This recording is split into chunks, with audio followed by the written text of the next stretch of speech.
तुम्बाड़ एक dark fantasy और horror movie है जो लालच और एक शापित खजाने के इर्द गिर्द घूमती रहती है। मूवी की कहानी महाराष्ट्र के एक गांव तुम्बाड़ से शुरू होती है। साल 1918 में जहां एक खंडर हवेली में एक शापित हस्तर रहता है, उसके पीछे से सोने का सिक्का निकलता है। वहाँ दूसरी ओर विनायक और उसका छोटा भाई उसकी माँ और दादी के साथ तुम्बाड़ में उसी हवेली में रहते।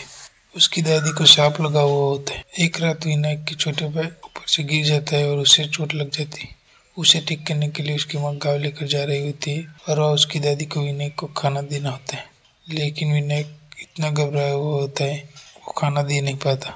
उसकी दादी विनायक पर हमला करती है और उसकी दादी के बचने के लिए उसकी माँ ने कहा था वो कुछ करे तो बोलना सो जा वरना हस्तर आ जाएगा। वो बोलता है और उसकी दादी सो जाती है। वह विनायक का छोटा भाई मर जाता है। विनायक की माँ वापस आती है, विनायक को लेकर तुम्बाड़ से चली जाती है।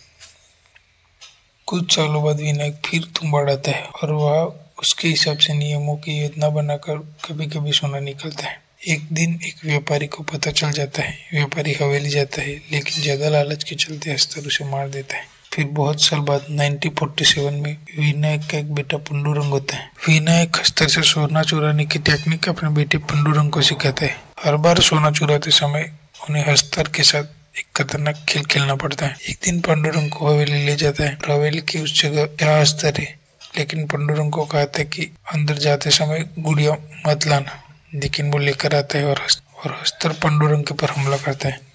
विनायक पंडुरंग को बचाता है, लेकिन पंडुरंग को सोने के सिक्के ले लेता है। बहुत मुश्किलों के बाद वो दोनों हस्तर से बच निकलते हैं और विनायक बाहर आते ही पंडुरंग को डांटता है और दोनों घर चले जाते हैं। फिर कुछ दिनों बाद पंडुरंग विनायक को कहता है कि हम हस्तर को बहुत सारी गुड़िया दे तो हस्तर उसे खाने में ज्यादा समय लगाएगा और हम बहुत सारे सोने के सिक्के को ले सकते हैं। ये सुनकर विनायक वहां जाने को तैयार हो जाता है। वहां जाकर बहुत सारी आटे की गुड़िया बनाता है। इस बार बहुत अच्छे से वो प्लान बनाते हैं और अंदर जाते हैं, लेकिन जब सभी गुड़िया बाहर निकालते हैं तो हस्तर भी जितनी आटे की गुड़िया होती है उतने हो जाते हैं। विनायक और पंडुरंग दोनों की फट जाती है और हो जाती है, लेकिन विनायक ने जो रेखा बनाई थी उसके अंदर हस्तर नहीं आ सकता। इसलिए विनायक उसके बेटे को बचाने के लिए अपने बदन पर सभी गुड़िया को टांगता है और बाहर निकलने की कोशिश करता है। सभी हस्तर उस पर टूट पड़ते हैं।